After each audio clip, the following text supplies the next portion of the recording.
And there are philosophers and scientists over many centuries who have posed this question about, are we alone and are there other planets out there?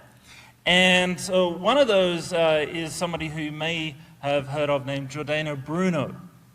Now, Giordano Bruno lived back during the 1500s, and he was one of these people who was ahead of his time. And he was saying things that were quite controversial. But he said something in particular that resonates very closely with the topic I want to talk to you about tonight. And I'm going to read you this interesting quote of his. He starts out by saying, there are countless suns and countless earths all rotating around their suns in exactly the same way as the 7 planets of our system. Now, I need to pause there. As I said, this was during the 1500s. So he's talking about 7 planets. And you might want to pause for a moment and think about, well, what 7 planets is he talking about? He's talking about Mercury, Venus, Earth, Mars, Jupiter, and Saturn. So that's 6. He's not talking about Uranus, he's not talking about Neptune. They had not been discovered at this point. So the 7th one he was talking about was the moon, because this was a period in history when the heliocentric model of the solar system was still being accepted. And the models prior to that had the Earth at the center with the moon orbiting the Earth and the other objects orbiting the Earth. So when he was talking about 7 planets, he was talking about the 6 planets known from antiquity plus the moon. He goes on and says, we see only the suns because they are the largest bodies and are more luminous, but their planets remain invisible to us because they are smaller and non-luminous. The countless worlds in the universe are no worse and no less inhabited than our Earth. Now, the key sentence in this quote is the middle one, where he identified the key problem that was going to plague astronomers who try to find planets around other stars and has continued to do so right into the present time.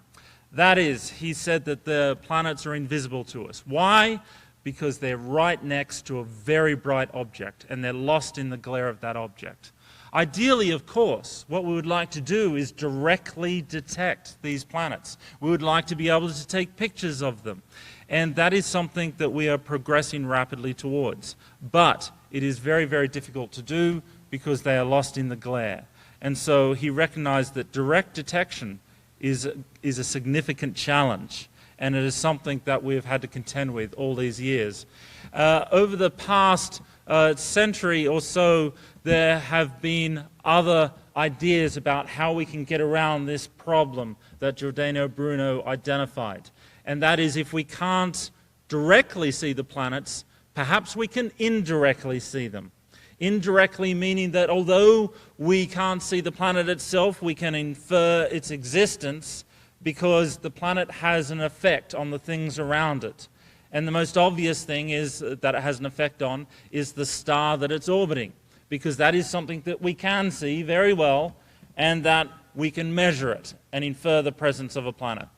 So there are various ways in which we can do this. I'm not going to dwell upon all the different ways in which we discover planets around other stars tonight. I'm going to merely concentrate on 2 main techniques that we often use. The animations you can see on the screen right now show these 2 different methods, and the top one is called the radial velocity method, or the Doppler wobble method. Now, that is a technique in which we are observing the star and we see it move towards and away from us, and the amount that it moves is being caused directly by the mass of the planet gravitationally tugging on the star. Because although we often talk about planets orbiting a sun, then it's strictly speaking, what we really need to say is that the planet and the star are orbiting their common center of mass. Another example of that is, of course, the Earth and the Moon. The Moon orbits the Earth. Yes, of course it does. But really, the Earth and the Moon are orbiting the center of mass of that system. That means that the moon is making the Earth wobble. Now, what we can do is we can measure this wobble, and it's something that we've only been able to do over the past 2 decades, or past 3 decades, but over the past 2 decades to the level where we can efficiently use it to discover planets around other stars. The bottom animation is one that many of you may have seen a lot recently, particularly in light of the recent press release. And that is something we call the transit method. So in this method, if the planet crosses the disk of the star, then it blocks out some of the light. Some of you may have also seen the transit of Mercury on Monday morning. I don't know how many of you were able to see it from here. Apparently it was overcast in San Francisco. I was fortunate enough to be down in Riverside in Southern California where I was able to see it. Somebody asked me at the time, so how much brighter is the sun going to be when Mercury finishes the transit? The answer is 0.001%. That's the effect that Mercury has on the brightness of the sun. You can easily calculate that yourself because it's just the ratio of the areas, the ratio of the area of Mercury to the ratio of the area of the sun. And that tells you that what you measure from the transit method is the radius of the planet.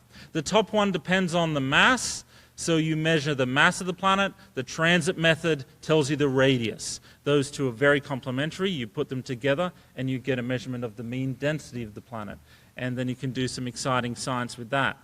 So in order to do this work, we've had to have technology catch up to ideas. And that's why the past couple of decades have been a real revolution. Not necessarily because many of the ideas have been new, although many of them have. But what we've really needed to do is develop the technology in order to pursue those ideas. One of the things we need to do is we need to use very large telescopes. This is showing some of the telescopes on Mauna Kea, and that includes the Keck telescopes, the Gemini telescopes, and we need to use these large mirrors in order to collect enough data from these stars in order to do the measurements to the accuracy that we need to do them. So this has been a real workhorse for the community over the past several decades. But in order to measure the change in brightness of a star due to a planet passing in front, ideally what we need to do is go to space. And in 2009, NASA launched the very first telescope launched by NASA that was dedicated solely to the task of discovering planets around other stars, and specifically learning about the frequency of Earth-sized planets. It wasn't deployed to an orbit around the Earth, rather it was deployed to what's called an Earth trailing orbit, where it could stare continuously at one patch of sky. And it was able to monitor about 150,000 stars continuously for a period of over 4 years. And so this is where most of our data for the transit method has now come from. It's come from the Kepler spacecraft, and I think you'll all agree with me that that has been a resounding success. Now, what I'm going to do now is I'm going to show you how much of a success it's been, because one way in which we can present the data is just purely in terms of discoveries, and looking at how many discoveries have we made each year. Well, so this is a diagram where along the horizontal axis you're seeing the year that the discovery was made. On the vertical axis you're seeing the number of discoveries that were made that year. And I've broken it down here by color, by the different methods that can be brought to bear on the problem. Now, the two that I've been talking about, the radial velocity method and the transit method, are shown as red and green. Radial velocity is red, and the transit method is green. So what you can see here is that we've been getting better and better at this, and we've been discovering more and more planets. And you can see that although in the beginning the Doppler method, the radial velocity method, was the dominant way in which we found planets, once Kepler launched in 2009 in particular, the transit method quickly started to dominate the field. And you can see the number of discoveries shown in green rapidly rising. What we can do here is we can point this out just to bring home the point of how important Kepler has been. As I said, in 2009, Kepler was launched. Then in subsequent years, they started to release the data. And that has produced an enormous number of discoveries. An interesting part of this diagram you'll notice is that after around about 2011, we see the number of planet discoveries go down, which is a little bit disconcerting. What's going on there? Are we starting to run out of planets? Did something break in our pipeline that was sending us the data? It wasn't any of those things. It was actually a symptom of how much data we were receiving and the amount of effort required to understand it, because we were essentially receiving a fire hose of data.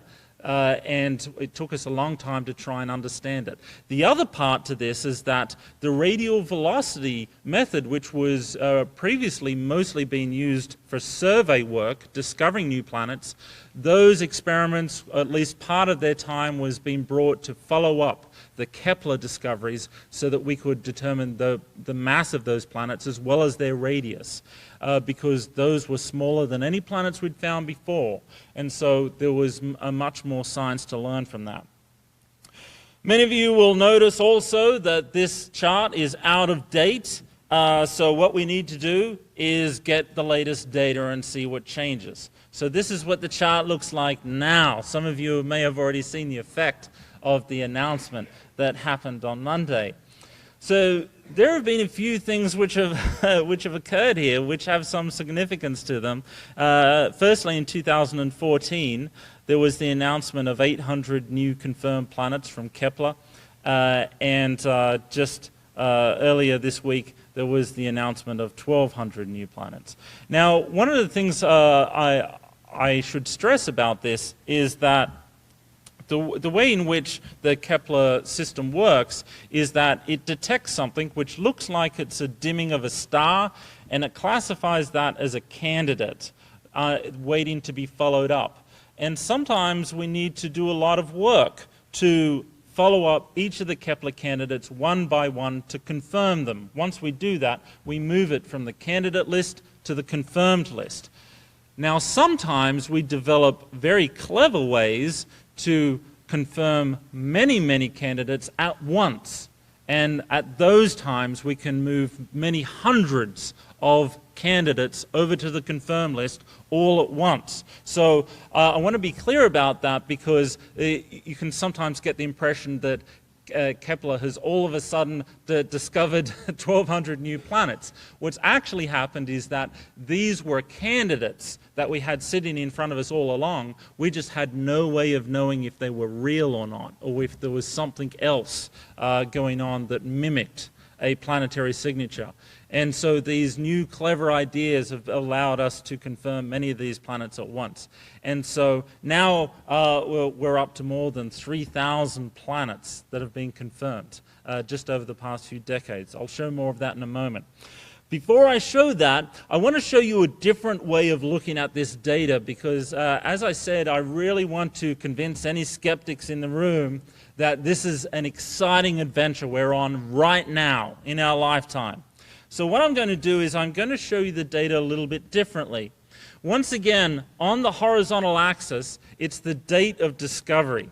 And now on the vertical axis, I'm showing the mass of the planet. And so where you see 1, that is 1 Jupiter mass. And the reason that I've started with a Jupiter mass is because that's where the field started. When we first started finding planets, back when I was a young and wide-eyed graduate student, all the planets that we were finding were around Jupiter mass or larger. It was the low-hanging fruit, the planets that created the largest signals that we're able to find first. Now what you can see there is that that's where our sensitivity started, and then as time went on, not only were we finding more planets, we got better at it. Now another thing I wanted to point out about the vertical axis is that you can see it's on a logarithmic scale. So that means we didn't just get a little bit better at it each year, we got a lot better at it, and we rapidly improved our instruments and understanding the data. Now, as time has gone on, and since we've become so good at finding planets which are in smaller mass, you may well ask, where is the Earth? this is the line for the Earth. And we can all be very proud to say that as of a couple of years ago, we crossed a significant threshold. We crossed a significant threshold in that we now live in a civilization that can detect planets the mass of the Earth, and with Kepler, we can discover planets which are the radius of the Earth. And so this is very, very important for us. It's a very important milestone, because once we are able to discover planets of the Earth's mass and of the Earth's size, we can actually start to address a very, very important question which has gone back thousands of years, way back to Greek philosophers. And the question is, of course, how common are these planets? Now, as you saw from the quote from Giordano Bruno, he imagined that they were very common. And that's something which has been said many, many times, that the planets are the size of the Earth are probably extremely common. But we hadn't been able to quantify it. It was something that we needed to test, and we needed to test this rigorously. Well, before I quantify the answer to this question for you, let me show you what the distribution of Kepler candidates looks like. I mentioned that when we discover objects from Kepler, we first call them candidates. When we create a graph of the Kepler candidates, this is what it looks like. So on the horizontal axis for this plot, you're looking at the orbital period of the planet, how long it takes that planet to orbit its star. And when you look at the vertical axis, this time you're looking at the size of the planet. And once again, that's a logarithmic scale. And something that we often do is we use 3 units of measurement, very convenient units of measurement, and that is the Earth, Neptune, and Jupiter, because they are such dramatic size differences. And so the Earth is, of course, 1 Earth radius, Neptune is about 4 Earth radii, and Jupiter is about 11 Earth radii. So now we can, on this graph, we can put all of the data from Kepler and see what it looks like. And what you can see is that the planets of the larger size, even though we were discovering those first with the radial velocity method, appear to be not nearly as common as planets which are smaller in size. If you look down towards the bottom of the graph, you can start to see that the density of points is increasing and increasing, and it doesn't seem to show any sign of slowing down until you get to the bottom right. Now the question you would then ask is, well, is that real? Does that mean that planets which are the size of the Earth or smaller at long orbital periods, it looks like they're rare? But that's not the case. That is where we hit the detection limit of Kepler. The Kepler mission went for 4 years, and that means that many of the planets which are smaller and longer period just weren't within the reach. But it seems from the data that we have so far that that density of points will continue to increase as we go to smaller sizes. So, what is the answer to the question? The answer to the question is that terrestrial planets are extremely common and are some of the most common planets in the universe. This is extremely good news. This is extremely good news for habitability. It's good news for the possibilities of life elsewhere. And if you think back on it, then intuitively it makes sense. One way in which to think about it is to imagine a pile of rubble. And if we're looking at this pile of rubble, you see a few of the large boulders, and then you see a few more of the large rocks, and then many, many more of the small rocks, and by the time you get to the pebbles and the grains of sand, you can no longer count them. And it turns out that planet formation works in exactly the same way. You form fewer of the larger planets, you form many more of the smaller planets. And that's been reflected in what we've seen in the distribution of planets in the universe.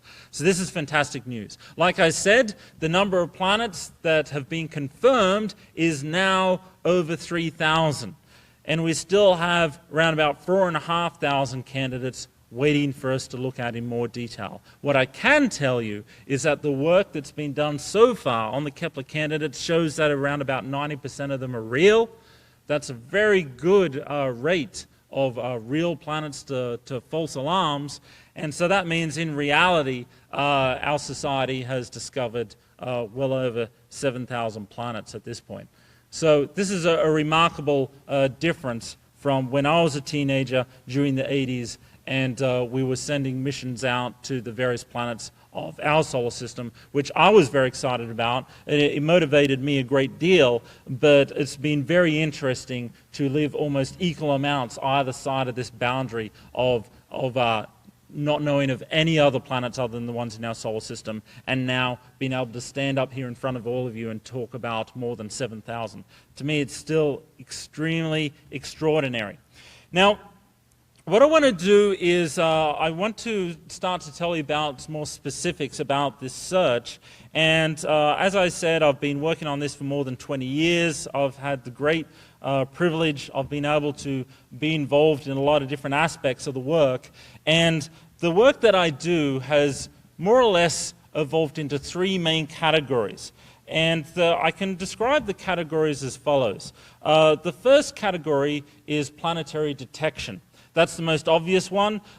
We need to have discoveries of planets to have things to talk about. But then you can ask the question, well, then what comes next? What do you do with those discoveries? And it turns out there's a lot we can do. What we can do is something called characterization of planets, where we think about in more detail the atmosphere of the planets. What does the atmosphere of the planet look like? What do the orbits of the planets look like? Are they different from the ones in our solar system? And we can ask those kinds of questions. One of the phrases that also amazes me that we can use today is exoplanetary atmospheres. We're not only finding a lot of planets, we're studying their atmospheres. And so this is also a very exciting time to live. And of course, the exoplanetary atmospheres is something which becomes extremely important when we start talking about habitability, which is the third part of my work. As we've been discovering more and more terrestrial-sized planets, then the question keeps coming up over and over again about, are these planets habitable? And I'll tell you a story about one of the very first planets that I discovered back in the early 2000s. And at that time, I was a postdoctoral scholar, and I was at the University of St Andrews in Scotland. And we discovered a planet which was fairly typical of the time, which is that it was a planet which was the mass of Jupiter, and it was what we call a hot Jupiter, which means it only took about 4 days to orbit the star. Now, during the press conference, what happened was we explained that this was a planet that was the mass of Jupiter or larger. It was so close to its star that it had a calculated temperature at the top of the atmosphere of about 3,000 degrees Kelvin. And during the question time, one of the very first questions we got was, do you think there could be life on it? I had to keep professional at the time, and I took the question seriously. But the things about that question that really struck me was that the real thirst for understanding the frequency of life in the universe and the association of life with planets, regardless of what the planets really look like. Now, once we start talking about terrestrial planets, then this becomes an increasingly imperative question. And so this is something that we need to answer. Now, how do we answer it? This is a difficult problem. I was saying to Bill just earlier, something which is often said is that, well, we don't really know exactly what life is, but we'll know it when we see it. And that's not necessarily true either. We need to be very careful, we need to be very smart about how we approach this problem. The main part of the problem is, of course, that we only have one data point. And that causes us to be very anthropic. We know what has worked here. We know it's worked at least once. And we need to try and get outside of that box. One of the ways in which we can approach this problem is to think about a particular property of the Earth which has been crucial to the evolution of life on Earth. And that is the vast amounts of liquid water. Another comment that is often said in this context is that, well, obviously water is important for life on Earth because everywhere we find water, we find life. Now, that comment on its own, although I don't disagree with it, it's insufficient because the Earth has been contaminated by life for up to 4 billion years. And so at this point in Earth's history, the life has burrowed deep into the Earth's crust. Wherever we find anything on Earth, we find life. This is actually a problem when we're trying to determine the presence of life elsewhere in the solar system. Because if we send a rover to Mars, or one day when we send a spacecraft to land on Europa and drill through the ice, the very last thing we want is for it to carry something with it. We do not want the rovers to Mars or the spacecraft to Europa to contaminate a potential ecosystem, perhaps a fragile ecosystem that has never seen anything from Earth before, to be exposed to that. So trying to decontaminate things that we send to Mars is hard because life is so prevalent on the Earth. So how important is water really? Well, as far as we know, everything on Earth relies on it. It was said to me once a while ago that, well, that's not true. There are some basic forms of life that can go into hibernation for 100 years.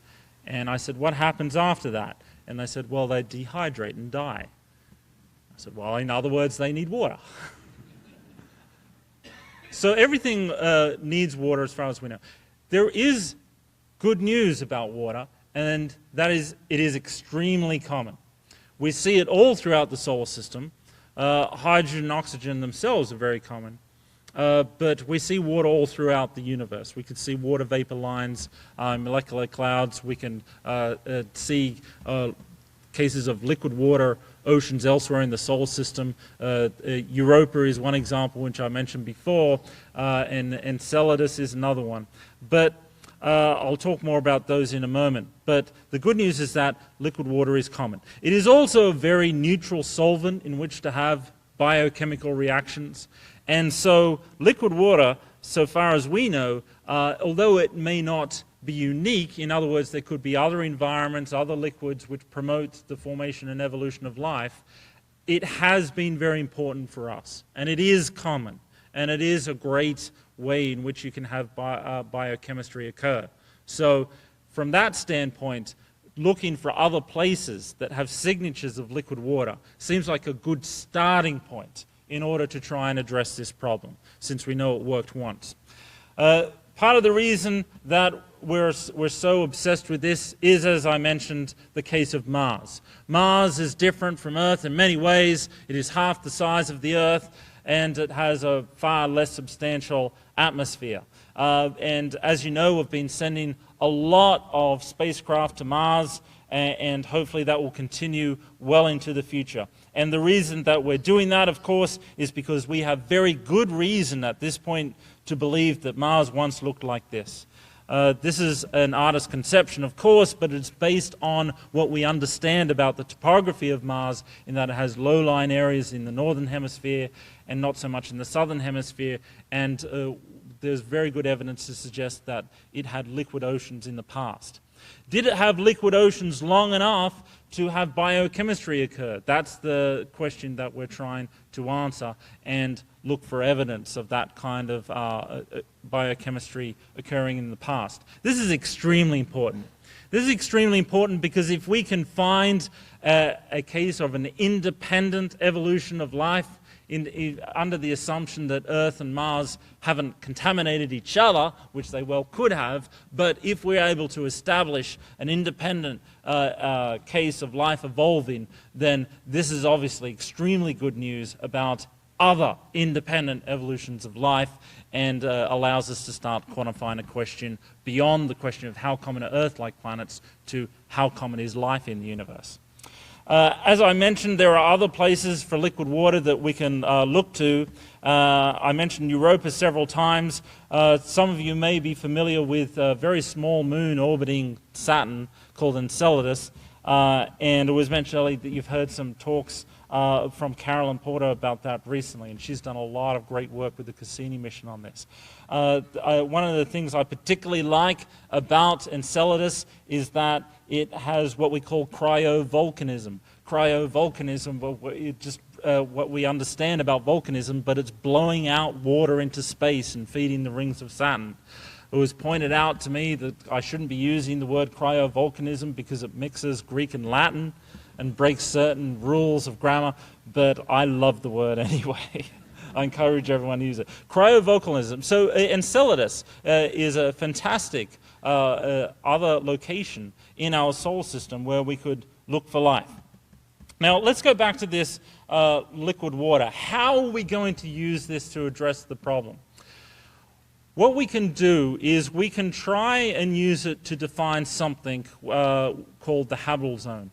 No doubt many of you have heard that phrase before, and you've heard it over recent years in the context of press releases. Well, it may surprise some of you to know that the term habitable zone has existed in the scientific literature since about 1959, when there was a first attempt to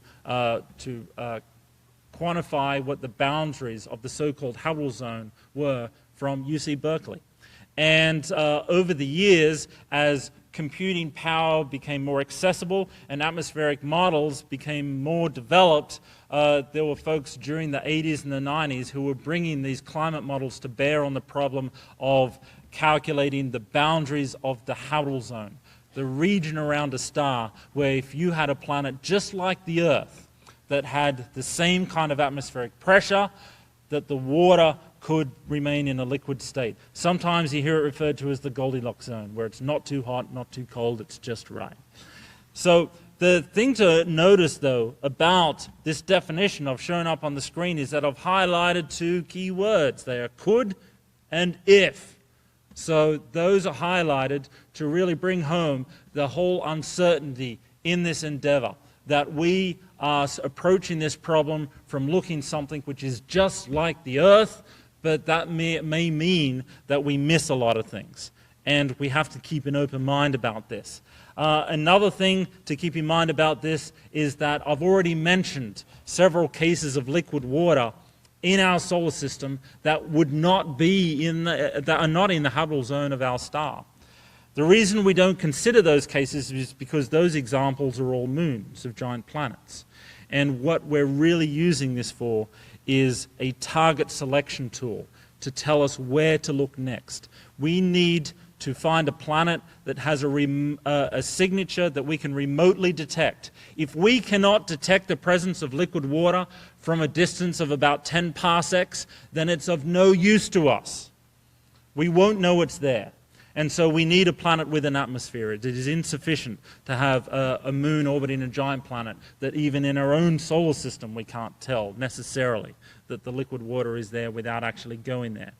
So one thing to keep in mind definitely about the habitable zone is that when you see these press releases, that we need to be wary of what it is that we're talking about.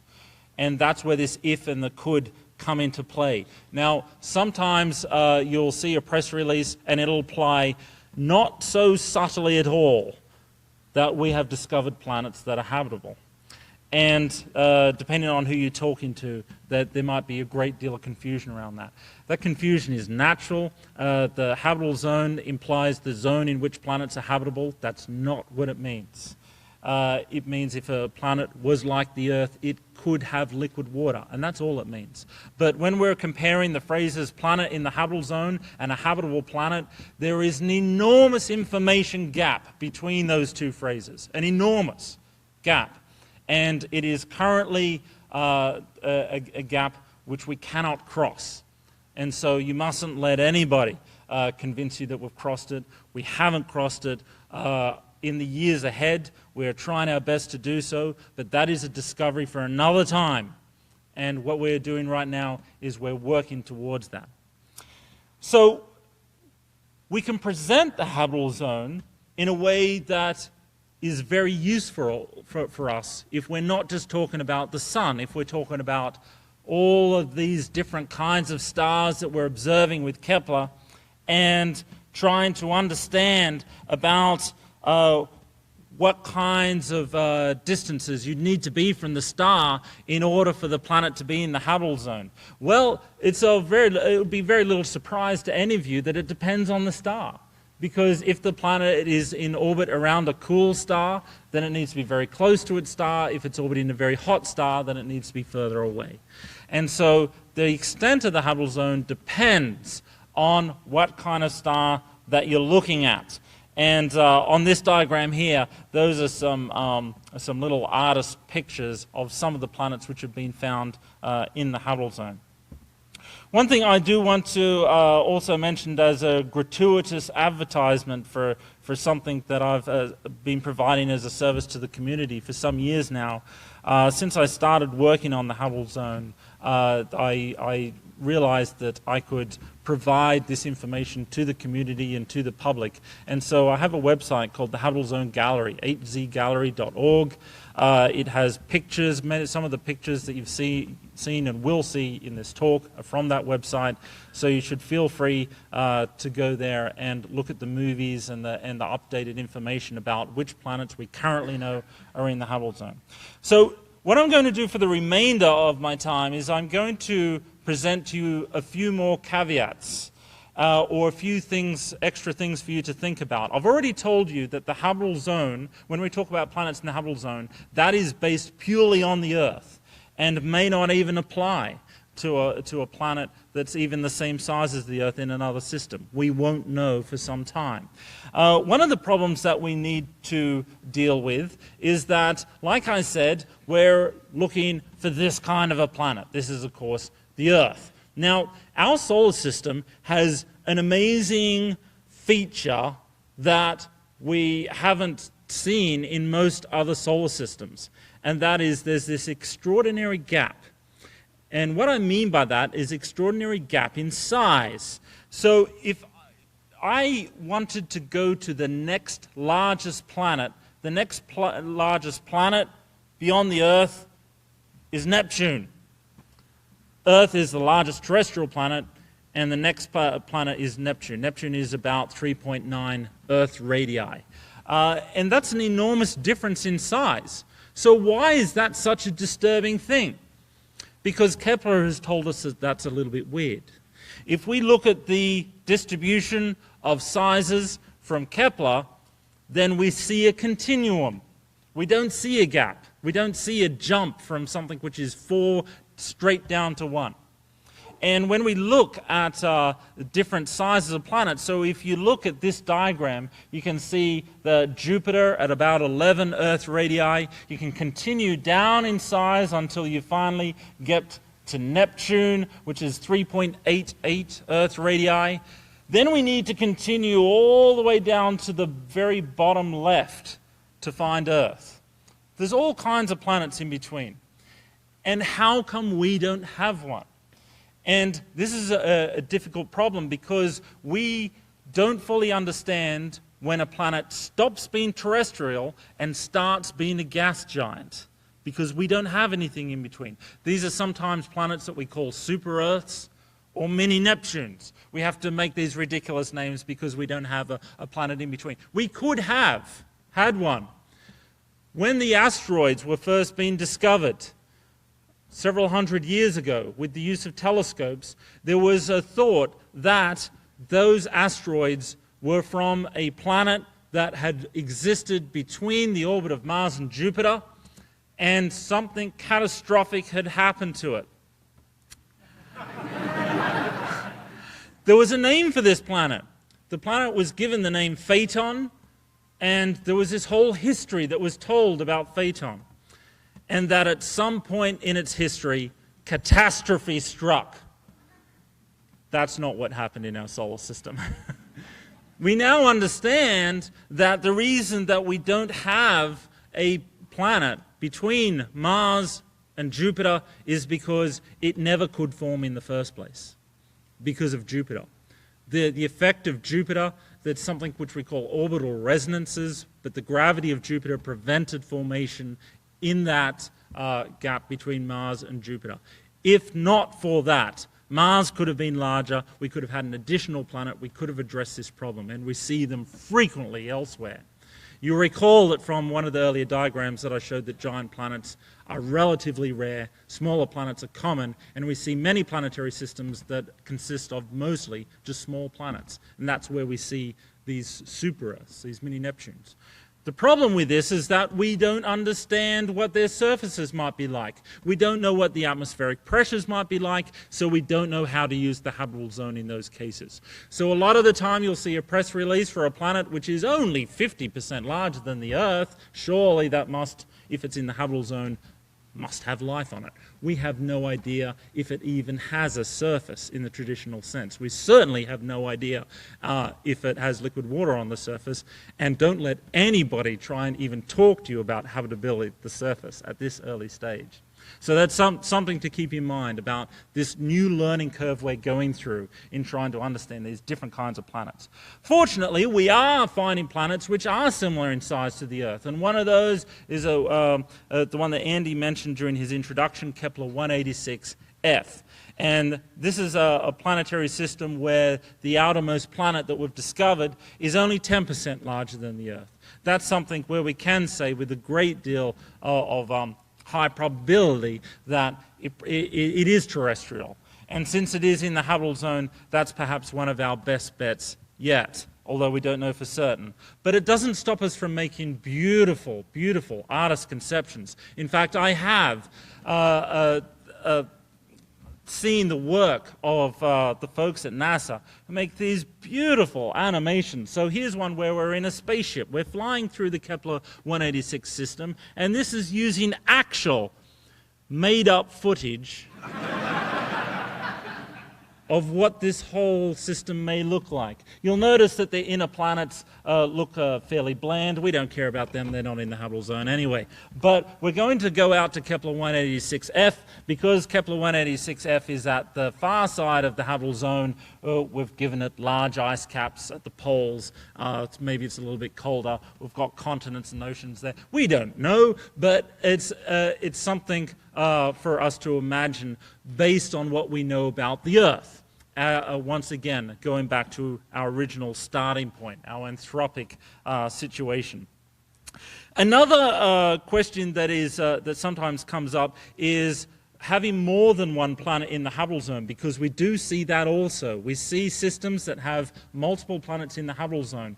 And this has really inspired a lot of excitement from my colleagues who talk to me and say, wouldn't that be great to have 2 planets in the habitable zone and 2 independently evolving civilizations? We could talk to each other and everything would be marvelous. Well, so science fiction hasn't really borne that out as a good thing, and my argument to them is that having more than one planet in the habitable zone actually rules out the overall habitability.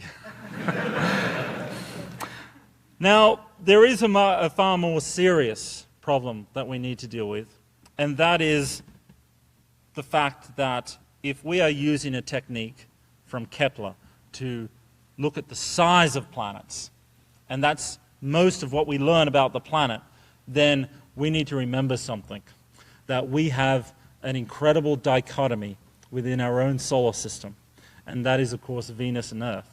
Now, the fact that I'm using dichotomy to describe a sample in which there are 2 data points, the foolishness of that is not lost on me. But the reason that I use dichotomy is because those 2 data points are so incredibly different that we need to be aware of what's going on with our sister planet.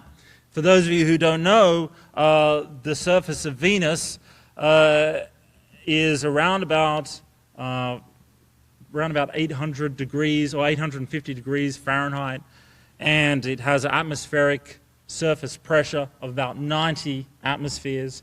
It has sulfuric acid in the atmosphere as well. That means if you were to stand on the surface of Venus, you would be melted, crushed, and dissolved all at the same time. Also, one thing that I forgot recently, a colleague pointed this out to me, that it also has frequent electrical storms, so you'd also be electrocuted. So we know of an example of a habitable planet.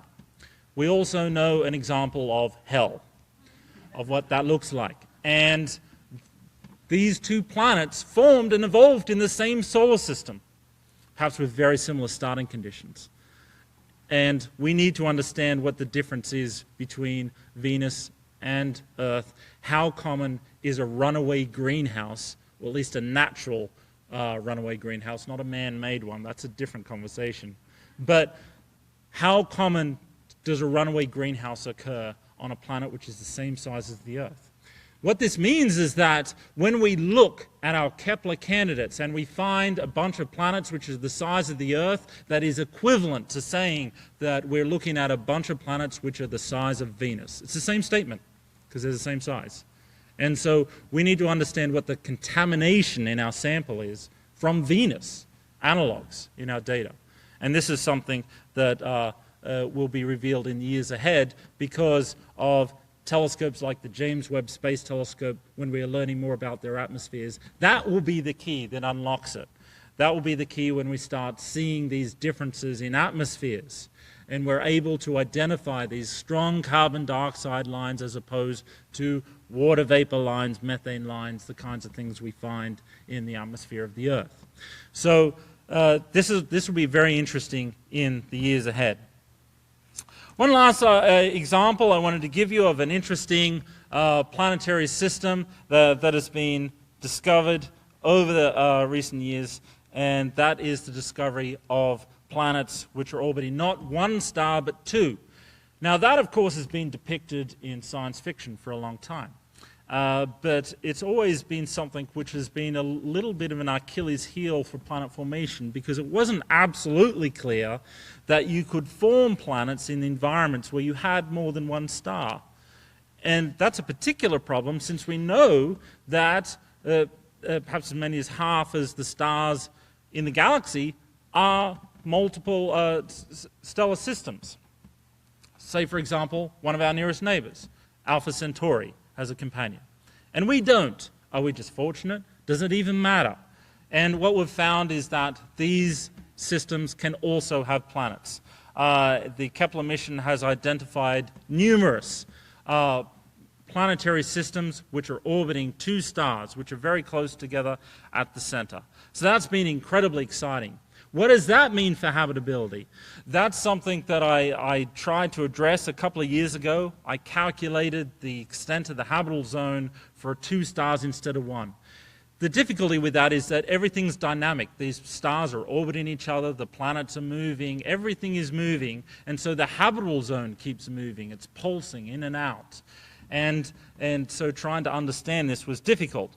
But I published these results, and it attracted the attention of some of the media, and some of these planets are referred to as Tatooine because of the connection with Star Wars, of course.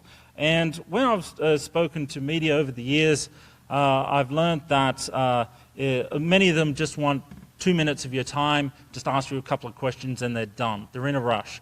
Some reporters want to sit and talk to you for an hour, and in those cases I'm absolutely happy to do so, but you become very relaxed and you say things you shouldn't. And sometimes they ask you the question that you shouldn't answer. And so I spoke to a reporter for an hour, and I thought that I'd given layman answers to the questions, and it all went rather well. And then at the end she asked me, so do you think Tatooine from Star Wars is habitable, yes or no? And it turns out I had been thinking about that earlier in the day, and I was feeling cynical at the time, and I had looked at this picture of Luke Skywalker looking at the setting suns, and I said, I don't know if you can read that text there, but basically what I was saying was, well, if you look at the angular separation of those 2 stars, you can calculate the extent of the habitable zone. And what we find is that Tatooine, not only is it not in the habitable zone, it's probably not even in a stable orbit. And George Lucas wouldn't have known that when he made the films. The research wasn't done at the time. So the article all became about NASA scientist says Tatooine isn't habitable. And the amount of hate mail I received, I keep because it's hilarious.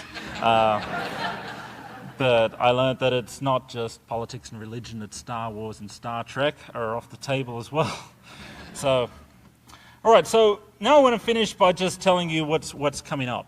There are a few missions that I'm working with now, and there are exciting times that lay ahead. And what I've shown on this slide here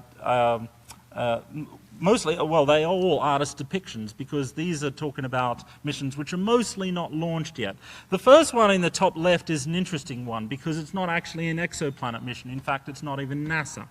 It's NOAA, the National Oceanographic and Atmospheric Administration, climate scientists. They launched a satellite to a point between the Earth and the Sun to monitor both stellar activity and the Earth and take continuous pictures of the Earth.